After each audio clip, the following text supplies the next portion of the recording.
Welcome to Financial Revelations, the podcast about your money and how to make it grow more and faster and better and use it longer. I am David Safransky. I'm your host every week. Behind the camera is Josh. He's the one that you're going to email when you have questions or comments, or you'd like to find me so you could buy me lunch. And you could email Josh. His email address is right up here. It's Joshua@epsf.com, Joshua@epsf.com. Or if you'd like, you could write your question on the back of a $50 bill and mail it in to me, and I'll pick your question first. So that's a $50 bill, not a $20 bill. Inflation, you know. So today we're going to talk about a subject that's near and dear to my heart, and it should be near and dear to yours too, but I just want to mention before we get started that the Federal Reserve came out with their minutes from their last meeting. And one of the things that they said is that they were a little bit surprised at the level of inflation and how fast it had come upon the economy. And they're starting to lay the groundwork to taper bond purchases. And before they raise rates, they have to stop buying bonds, putting money into the economy. So the first signal that a rate hike is coming will be tapering bond purchases. And we're going to call that the taper tantrum, because that's what's going to happen. The market is probably going to lose its marbles a little bit when they start to taper, and I want to be ready for that. So as a firm, we have a little bit more cash on hand than what we normally would, because I think that's coming, probably not this year, but early next year. I think they're going to taper. And so I think we're going to have a good finish to this year. We're in July already. We just had July 4th. And so a few months left. There's a lot of good things going on. The economy's opening up. There are some variants out there that they're talking about, but we're going to be doing this forever. I'm pretty convinced that we're going to be talking these variants for the next several years if the virus lasts that long. It just seems like politicians love to make you wear a mask, and this is the only way they can do it. So just be ready for the taper tantrum when it happens. Could be December, probably more likely January, February. Gas prices are high, food prices are high, lumber prices are sky high, house prices sky high. Those things are going to probably start to moderate going into next year. I think fuel prices will not moderate. I think fuel prices are going to stay high. So that's the Fed minutes. A little unsettling, but the markets have reacted fairly well today. So today I want to talk a little bit about retirement planning, because I get this question a lot. Retirement planning and 401ks. And there's really 4 rules to 401ks that I like to follow. I watched a video once at church, and the guy kept saying, there's 4 rules. So we thought maybe he had lost a finger in a fireworks accident. I have all my digits. Even having been in the military blowing stuff up for a number of years, I kept all my fingers. There's 4 rules that I like to start with the 401k. And they're pretty basic. And I'd like to keep things simple, because I feel like if we keep things as simple as possible, they're much easier for people to do. Not because we're not smart or anything like that, but because we're busy. You're working for a living. You probably have a family. You have kids. I wanted to show you my screens over here too. This is where all the stock quotes are at, the research up here, client accounts. Of course, that's minimized because we're very secretive and protective of our clients. We don't talk about that stuff. So research, charts, all that fancy stuff. 4 rules that we like to keep simple, just so they're just easier to follow. They're easier to do. It doesn't need to be differential equations to save money for retirement. So the first rule is, if your employer has a 401k, I want you to sign up for it. This is a very simple rule. If they have a 401k, sign up for the 401k. Now notice what I haven't told you to do. I haven't said you need to put $1 million a year into it. Otherwise, you're going to retire eating dog food. We're not even going to go there yet, okay? We're going to sign up for the 401k. And I know you're busy. You got a soccer game tonight. Your mother-in-law's coming for dinner tomorrow night. I have company coming. I'm going out of town. I got all these things to do. I still can find time to put a little bit of money away for retirement, but you got to start at the beginning, and that is signing up for the 401k. And this is quite possibly the biggest step, because unless you sign up, you can't put any money away. So I need you to promise me that you're going to sign up for your 401k. And then we can take the next step. And this, some people get really, they psych themselves out with saving money. They think, oh, I waited 3 years before I signed up, so now I got to put in my whole paycheck. You don't have to do that. What I want to make your saving realistic. Okay, it has to be repeatable with monotonous regularity. So we have to be able to do it month in, month out, good months, bad months, and different months. You have to be able to keep doing this. So what I want you to do, and this advice has served me well personally over time, because it allows me to kind of build into things. And that's what I want you to do. I want you to start small. So let's say, you're getting a little bit of bent out of shape because you haven't started the 401k yet. Maybe you're a few years into the job, or you're just feeling the pressure of savings. Or it's like when your neighbor goes fishing alone. And what did they catch? Every fish they caught was this big, and they all got away. Your neighbor's going to say the same thing about their 401k. They're going to say, oh, yeah, I've been saving for 2 years, and I have $1.7 million. No, they don't. And it doesn't matter what they have anyway, because it matters what you have. So I want you to start small. I really don't care what the number is when you start. It could be $5 a paycheck. It's not the point for me. The point is that you get started, that we build a habit of savings. It's more important that we build the good habit than the amount that we put in at the beginning. So you get used to money coming out of your paycheck. You get used to somebody saying, oh, this is what you earned, but this is what you kept, because some of it went here into the 401k for use later. So I want you to start the habit. Make it easy, make it repeatable. Even in the worst months, Christmas time, you got to still do the 401k. I don't want you to have to call and say, look, I can't do the 401k for the next couple of months because I had a car repair. So start small, and then as you get used to it, be committed to going back and raising that number. So maybe the first 3 or 4 months, you're putting in a very small amount, but you're putting in.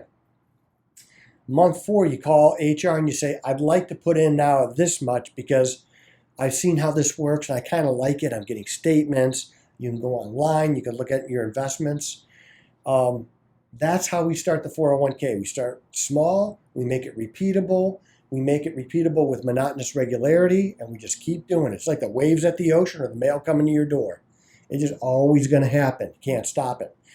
The next thing that I want you to do, now that you're saving, and you're saving a little bit, or maybe it's you're 6 months in and you've started doing a little bit more, is I want you to diversify inside the 401k. So the worst 401ks have 5 or 6 options to choose from. One is going to be guaranteed.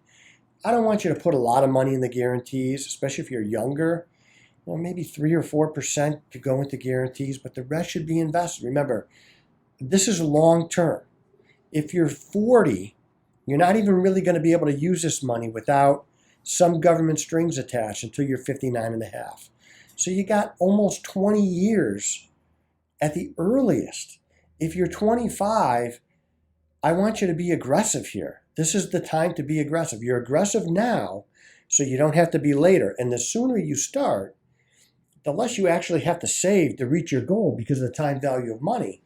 The later you start, the more you have to save. So I want you to pick some funds. And this is the thing. If you don't know what to pick, and a lot of people don't know what to pick, and again, it's not because you're not smart. It's because we don't do this on a daily basis. This is not what you do. You're busy doing other things. So I don't necessarily expect you to know how to diversify. And the way I like to tell people how to diversify is, think of a pizza. Let's say you got 4 kids at home. It's Friday night. Nobody wants to cook or drag out the grill. So you just say, honey, we're getting pizza. And the pizza shows up and all the slices are cut differently. Some are really big and some are really small. Well, there's going to be blood at this kitchen table because whatever kid is the strongest and the quickest is going to get that big piece, and the weaklings are going to get left out, and they're going to continue to be weak because they don't get a lot of food. the worst cut pizza ever, right? However, it's a great portfolio. So the more aggressive things, we have slightly smaller pieces in. The more or the less growth oriented things, we might have slightly bigger pieces. So an S&P 500 fund, maybe a little bit bigger than a biotech fund. So I hope you're getting my point that we can diversify. And the best 401ks, for instance, the best Fidelity or the best Vanguard 401ks, they have their best funds in them. They might have 100 different choices plus some outside choices, not Fidelity or Vanguard. So you have a lot of opportunity, and there's a lot of those plans out there. The bigger your company, probably the more likely you are to have one of those plans. So I want you to diversify. I want you to start enroll in the 401k. I want you to start small. I want you to diversify. And the last thing is look, please, please, please, please take the free money. A financial rule is when somebody is attempting to jam money into your wallet, please do not get in their way. And so if your employer says to you, hey, if you put in 5%, we'll match you. Put in the 5%. This is free money. You really don't have to do a lot. You're going to save anyway. And again, now if you're going to start small and you're going to work up to that number, I understand. Start small and work up to that number. But get to that number because I want you to take all their free money. We live in an age where there's very few companies that are offering a pension, an old style pension where they say, oh, you worked here for 30 years? Well, you're going to get this much a month for the rest of your life, and so will your wife. There's not a lot of those jobs left. So what they've done is they've taken away those pensions because they're very expensive for companies. And they said, okay, it's on you. We'll give you some money, but you got to put in some money too. They're offering you free money. If you don't take it, somebody else is. I want you to have the free money. So a financial rule of thumb is when somebody's trying to jam money into your wallet, when they're trying to stick money in your wallet, do not get in their way. Take the free money. And I want you to do this because this is money that you're going to have to use to retire on. Now, just a little aside here. It's not one of the 4 rules of 401k, but 401ks are great. It's a major source of retirement income for a lot of people, as is Social Security. I don't want Social Security to be your major retirement income source. So it's got to be kind of a 3-legged stool. I want you to have emergency funds, 3 to 6 months if you have to bills set aside. I want you to do the 401k where you're taking the free money.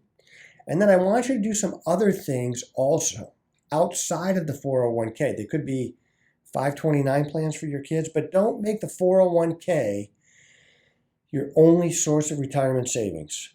A non-qualified brokerage account with mutual funds or something like that. But so have some taxable money, like a brokerage account, have some pre-tax, tax deferred, like a 401k, and maybe even in a life insurance contract, or in some cases, dare I say it, an annuity, where you have some taxable, tax deferred money.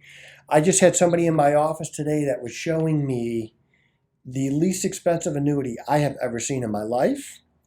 And it's advisor based, so there's no huge upfront commissions. You get charged the asset management fee just like a regular brokerage account, and I kind of like this. So for high net worth people, it might make sense to look at something like that.